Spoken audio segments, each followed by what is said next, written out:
Are you painfully, the key word, painfully aware of your sinful condition? Are you aware of it? Do you know what it is that you struggle with? Do you know what you are without Jesus Christ?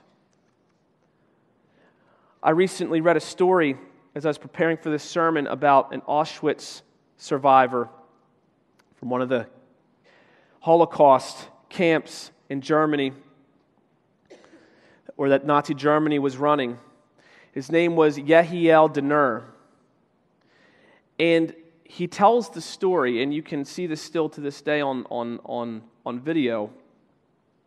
When he came to the trial of one of the men who had oversight of the death of hundreds of thousands of people, Adolf Eichmann.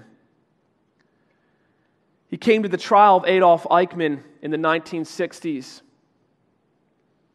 And it was 20 years after he had ever seen this man in the context of Auschwitz. Now in Auschwitz, Adolf Eichmann was a god. There's this scene in Schindler's List, and you can remember when Oskar Schindler is trying to save the lives of the Jews, and as he is trying to tell one of the Nazis, one of the commanders who's in charge, he tells him, you can have mercy on them. You have the ultimate power comes from pardoning people, and he's trying to placate this Nazi commander.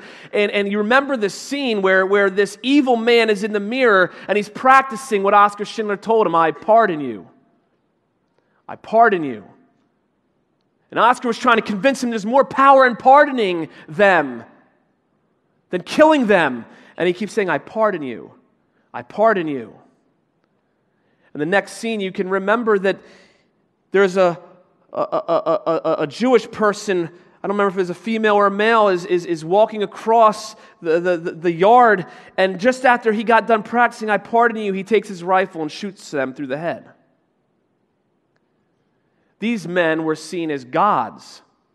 These men were in total control when in the camp. And here Yehiel comes in contact with Adolf Eichmann 20 years after Adolf had tortured them and had acted like God for years and years in Auschwitz.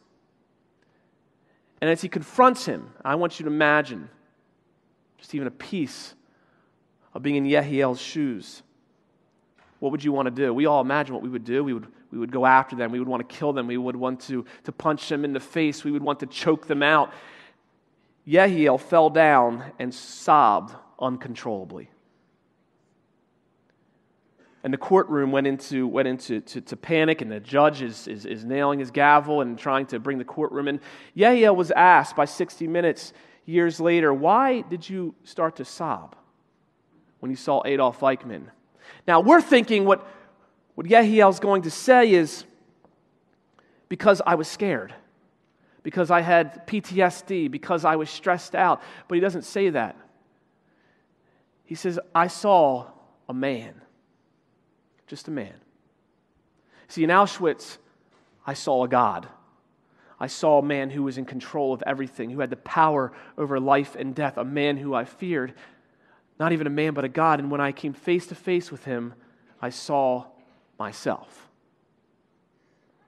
This is a man who was in Auschwitz saying, I saw in my killer's eyes myself. That's what it means to be painfully aware of your condition without Jesus Christ. Eichmann is all of us. Those are Yehiel's words. Adolf Eichmann is all of us. We like to go in this generation straight to Nazi Germany and say that's as evil can be. Or now we go to the terrorists and say that's as evil can be. But what we don't see is that is all of us. That is the potential for all of us. That is how sinful and depraved and painfully lost we are. Bartimaeus knew this. He knew of his condition, painfully aware of his condition. A lot of us think we are good people, religious people, and we're outside of Jesus. Eichmann is all of us. Are you painfully aware of your condition without Jesus Christ?